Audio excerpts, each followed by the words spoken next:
Salut à tous, c'est Julien, bienvenue pour cette vidéo sur Photoshop et Camera Raw et par extension aussi Lightroom. Je vais vous montrer comment créer vos propres tables de correspondance de couleurs. On dit LUT en anglais, Lookup Table.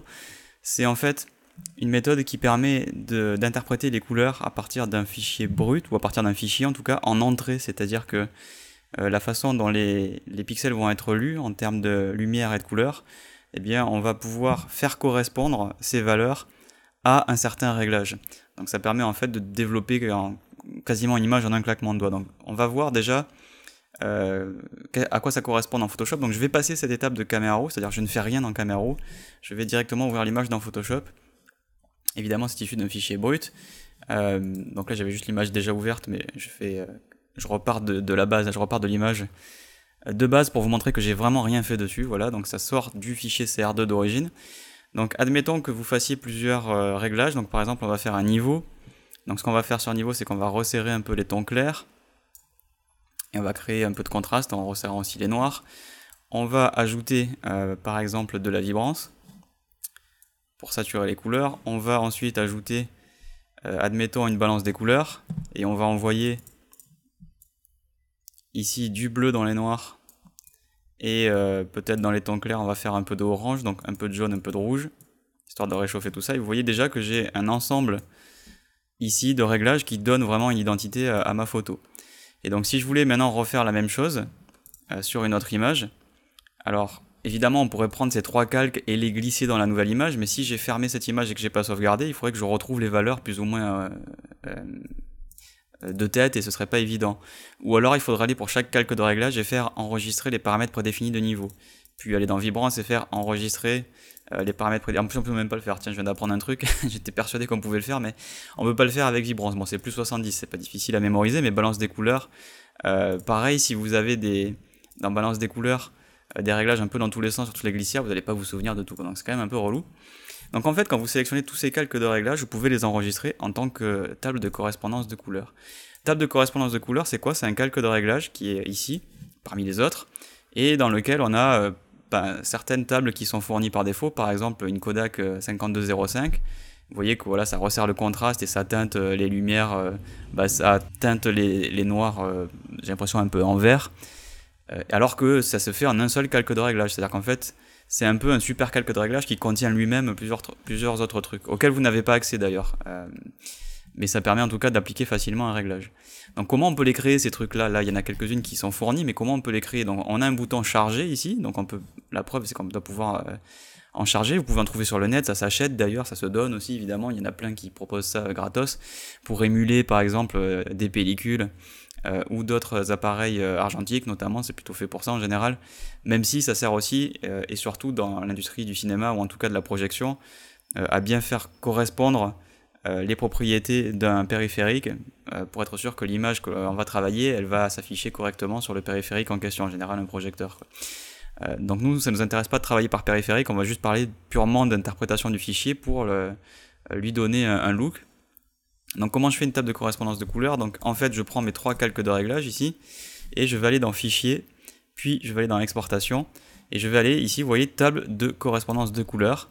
Donc on va pouvoir donner une description, donc on va faire look underscore vintage underscore 1, copyright vous pouvez mettre si ça vous branche votre nom, je vais mettre mon site par exemple, et on va dire que je vais faire un fichier .cube. Donc ça peut se fournir en fichier en format 3DL aussi, d'ailleurs Photoshop est compatible en 3DL et on peut évidemment sortir un profil ICC. Donc moi ça m'intéresse c'est de faire du .cube, pourquoi? Parce que Camera Raw est compatible avec ce type de fichier. Il y a une petite astuce à savoir pour pouvoir les amener dans Camera Raw, et toutes celles qui sont amenées dans Camera Raw deviennent aussi disponibles dans Lightroom. Donc du coup on va faire une sorte de une pierre trois coups. Donc on va créer ce fichier cube qu'on va mettre sur le bureau.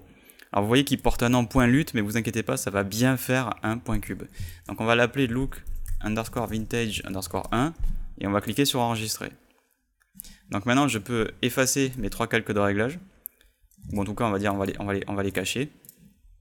Et on va aller dans correspondance de couleurs, voilà, charger 3D LUT ici et on va chercher look vintage 1.cube et on clique sur ouvrir et boum, vous voyez que en un clic, j'ai récupéré ce que j'avais fait.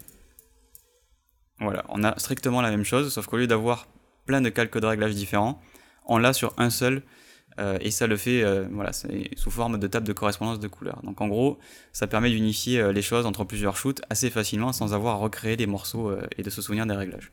Bon, ça c'est cool. Je vais pas fermer, je vais laisser ouvert. Et donc maintenant, admettons que vous vouliez avoir la même chose dans Camera Raw, parce que Camera Raw supporte maintenant depuis peu les profils en entrée. Donc il y en a quelques-uns qui sont fournis de base et accessibles facilement comme Adobe Couleur, éclatant, paysage, etc.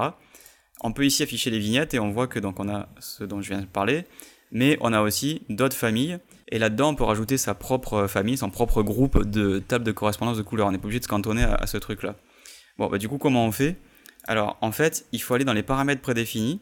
Et vous savez que quand vous cliquez là, vous avez tous les paramètres prédéfinis, tous les paramètres qui peuvent être enregistrés sous forme d'un preset, en gros. Mais si vous appuyez sur Alt, en même temps que vous allez dans le nouveau paramètre prédéfini, vous passez sur une toute autre fenêtre, le truc qui n'a strictement rien à voir. C'est d'ailleurs assez dingue que ce soit si peu documenté. Il n'y a rien qui dit que si on fait ça, ça va créer une table de correspondance de couleurs. Mais bref, donc déjà ça veut dire que vous pouvez créer une table de correspondance de couleurs dans Camera Raw qui prend ces réglages-là, pas tous, ils sont pas tous compatibles, mais ces réglages-là, c'est-à-dire ceux que j'aurais déjà fait, moi j'ai rien fait, donc évidemment ici il n'y a rien à cocher, mais je pourrais utiliser des réglages déjà existants, et en plus de ça on peut coller par-dessus donc un fichier .cube. Donc moi si je vais rien prendre de ce que j'ai fait dans Camera Raw, je vais juste accoler mon fichier .cube, et je vais le nommer look donc underscore vintage underscore 1. Et on va cliquer, donc on peut le faire sur un profil peut-être un peu plus large que sRGB, on va le dire de le faire sur du Adobe RGB. On va cliquer sur OK. Donc là, il ne s'est rien passé, mais quand je retourne dans le premier onglet et que je clique sur les grilles, j'ai maintenant une famille qui s'appelle Profil utilisateur et qui comporte ma lookup table, ma table de correspondance des couleurs pour parler français, et qui s'appelle Look Vintage 1. Et vous le voyez, ça fait du coup exactement la même chose dans Camera Raw que ce que ça fait dans Photoshop. Donc ça, c'est quand même bien mortel. Ça veut dire qu'un réglage que j'ai fait dans Photoshop, alors évidemment, tous les calques de réglage ne sont pas compatibles, mais ça vous permet de retrouver l'essentiel, à savoir les niveaux, la vibrance, balance des couleurs, etc. Donc ça, c'est avec ça essentiellement que vous allez faire le look de vos images. Donc en gros, vous pouvez vous créer, grâce à cette fonction de Photoshop, une bibliothèque de tables de correspondance de couleurs, de pré-réglages, mais d'une manière plus intelligente, parce que ces pré-réglages ne vont pas modifier les réglages de Camera Raw, ils vont juste servir d'interprétation en entrée. Et maintenant, à partir de ça, je peux, si je le décide, vous voyez, diminuer un peu les tons clairs parce qu'il y a un peu de pixels écreutés. Et c'est plus intelligent de faire comme ça parce que du coup, je ne fais dans Camera Raw que des étapes de correction et j'ai pas les réglages de style qui viennent se piétiner avec les réglages de correction. Ce qui fait qu'on part d'une base saine, uniforme pour un ensemble de photos. C'est évidemment encore plus utile si vous travaillez sur des séries de photos dont vous voulez uniformiser le look. Mais ça permet du coup de se concentrer sur des réglages de correction, sachant que la base est déjà là. Par exemple, ce qu'on peut faire, on va prendre une autre image, donc si je vais peut-être dézoomer, c'est un peu violent. Hop, voilà. Donc admettons, on prend cette photo, clic droit, ouvrir dans Camera Raw, et maintenant, boum, je vais chercher profil utilisateur, tac, et je charge cette image. Du coup, je vois que j'ai un peu écreuté ici, donc on peut récupérer un peu des tons clairs, et vous vous dites, bon, si ça tire peut-être un petit peu vers le orange sur cette photo, c'est parce que évidemment la balance des blancs était peut-être un peu différente sur cette image, donc on peut, avec température et teinte, venir un peu compenser ce que la balance des couleurs qui était à l'origine dans mon point cube est en train de faire ici. C'est vrai que c'est peut-être un petit peu rose, mais au moins je récupère d'un coup tous les réglages que j'ai fait. Donc après, à vous de voir comment vous voulez utiliser ça, mais c'est quand même super utile de pouvoir travailler dans Photoshop pour faire ces looks et ensuite les amener, vous voyez, directement dans Camera Raw. Sachant que maintenant que ce truc-là, il est dans Camera Raw, si je raconte pas de bêtises, si mes souvenirs sont bons, maintenant dans Lightroom, ils vont être aussi disponibles. C'est-à-dire que tous les trucs que vous rajoutez ici dans Camera Raw se retrouvent automatiquement catapultés dans Lightroom classique. Donc ça, c'est quand même plutôt cool. Ça veut dire que vous pouvez vraiment uniformiser en quelques clics seulement l'ensemble de vos développements en rendant disponibles les réglages dans Photoshop, Camera Raw et Lightroom. Alors pour les rendre disponibles dans Photoshop, il suffit de stocker ces fichiers cubes quelque part. Du coup, si vous êtes abonné au Creative Cloud, je vous conseille de les stocker sur l'espace du cloud. Ça peut être sur Google Drive, ça peut être sur Dropbox, mais si vous êtes abonné au Creative Cloud, de toute façon vous devez l'être parce que cette fonction elle est assez récente dans Photoshop. Donc si vous êtes sur Photoshop CS6 et que vous n'avez pas l'abonnement, de toute façon vous pourrez pas faire ça.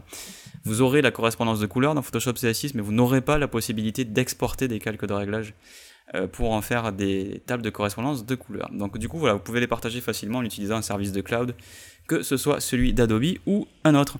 Voilà ce que je voulais vous dire pour la table de correspondance de couleurs, que ce soit dans Photoshop, dans Camera Raw ou dans Lightroom. J'espère que évidemment ça vous sera très utile et que vous ferez plein d'effets créatifs avec. Merci beaucoup de m'avoir suivi, je vous retrouve très bientôt sur ma chaîne YouTube pour de nouvelles vidéos sur Photoshop et les autres logiciels. N'hésitez pas à vous abonner pour être prévenu automatiquement de la sortie de ces vidéos, je vous retrouve très bientôt. Merci, bye bye.